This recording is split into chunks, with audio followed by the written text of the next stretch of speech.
आदाब नाज़रीन, आप देख रहे हैं जेके ब्रॉडकास्ट अपडेट और मैं हूं आपके साथ आपका मेज़बान रुखसार कदवाही। नाज़रीन इकराम, बसंतगढ़ के चकाहल में हेल्थ सब सेंटर जो है पिछले 2 सालों से बंद पड़ा हुआ है। वहाँ के मकामी लोगों ने कहा कि यहाँ पर सब सेंटर पिछले 2 सालों से बंद पड़ा हुआ है और लगातार उस पे ताला लगा हुआ है। कहीं न कहीं इस समय जो रोड बंद होने की वजह से बरसात का मौसम है और बरसात के मौसम में लगातार हमने देखा कि रोड्स बंद हो चुके हैं और रोड बंद होने की वजह से कोई बीमार अगर होता है तो उनको काफ़ी मुश्किलात का सामना करना पड़ता है। फिलहाल आपको बताता चलूँ कि चिकाहल के इलाके में जो सब सेंटर है और उस सब सेंटर में अभी तक कोई भी मुलाज़िम देखने को नहीं मिला है।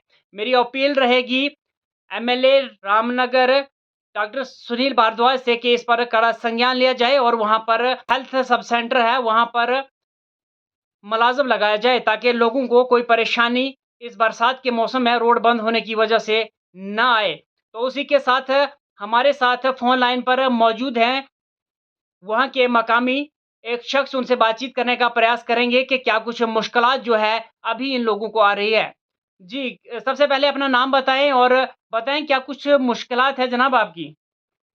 जी सर, मेरा नाम श्यामलाल है सर, मैं जुकाब से बोल रहा हूँ। जी, तो सर यहाँ पे डिस्पेंसरी की बहुत प्रॉब्लम है, डॉक्टर कोई नहीं है यहाँ पे। जी, तो जो कोई भी बंदा अगर बीमार होता है तो हमें बहुत मुश्किलात का सामना करना पड़ता है सर। जी, अभी आप देख रहे हो कि बारिश का मौसम है, जी, जी। तो अगर कोई भी बीमार हो जाता है तो रोड भी बंद हो जाता है हमारा। जी, जी, बिल्कुल। तो हमें वहाँ यहाँ से अगर बसंतगढ़ जाना हो तो 2 या ढाई घंटे लगते हैं। जी, तो यहाँ पे कोई डॉक्टर आता नहीं है अच्छा। और ना कोई दवाई इधर मिलती है, ना कुछ फैसिलिटी है यहाँ पे। कितना टाइम हो गया कि ये यहाँ पर ताला लगा हुआ है, सब सेंटर है वहाँ का बंद पड़ा हुआ है? सर ये वैसे तो 2 साल हो गए, लेकिन यहाँ पे कोई 2-3 महीने के बाद वैसे खोलते हैं, जी। लेकिन उनका पता नहीं लगता आने-जाने का कि कब आते हैं, कब जाते हैं। अच्छा, यानी तो कि 3 महीने के बाद कहीं एक बार इसको खोला जाता है। जी, जी सर। अच्छा। हाँ जी, हाँ जी।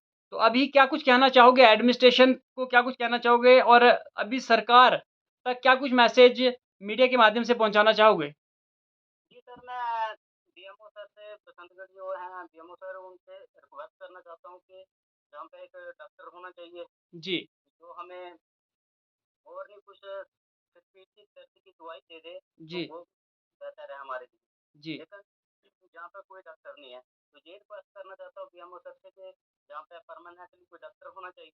ज कभी ऐसा हुआ कि वहाँ पर डॉक्टर्स ना होने की वजह से पेशेंट को जब वहाँ से आपने उठाया हो तो रास्ते में कहीं कोई दिक्कत और परेशानी बनी हो, कभी कोई ऐसा केस हुआ? बहुत ज़्यादा आता है सर, बहुत ज़्यादा आता है। मैं आपको बता दें कि यहाँ से अगर बसंतगढ़ के लिए जाना हो बारिश में, तो आप सोच ही समझ सकते हो कि यहाँ से पैदल 2 ढाई 3 घंटे लगते हैं हमें। जी, तो बहुत मुश्किलात का सामना करना पड़ता है सर। जी। जी, जी सर। तो अभी आप यहाँ के एमएलए डॉक्टर सुनील भारद्वाज से क्या कुछ कहना चाहोगे?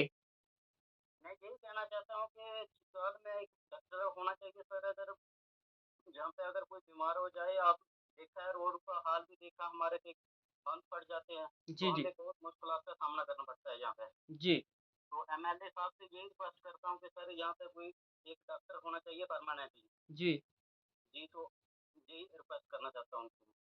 जी। जी, तो ये थे हमारे साथ वहाँ के मकामी शख्स जिन्होंने आपको बताया कि यहाँ पर क्या कुछ मुश्किलात जो भी यहाँ से किसी पेशेंट को ले जाने में कितनी दिक्कत और परेशानियों का सामना करना पड़ता है, क्योंकि वहाँ पर लगातार रोड की जो वो भी खस्ता हालत है। अगर कोई बीमार हो जाता है तो उसके बाद उसको बसंतगढ़ या रामनगर की और जब ले जाया जाता है तो कहीं न कहीं मुश्किलात लोगों को आती है। रामनगर कॉन्स्टिट्यूएंसी के एमएलए डॉक्टर सुनील भारद्वाज जब बसंतगढ़ में उन्होंने एक पब्लिक दरबार किया, वहाँ पर भी इन चीज़ों की शिकायत जो है वो तो एमएलए सुनील भारद्वाज तक की गई थी। लेकिन फिलहाल अभी तक कोई रिएक्शन उसमें देखने को नहीं मिला है।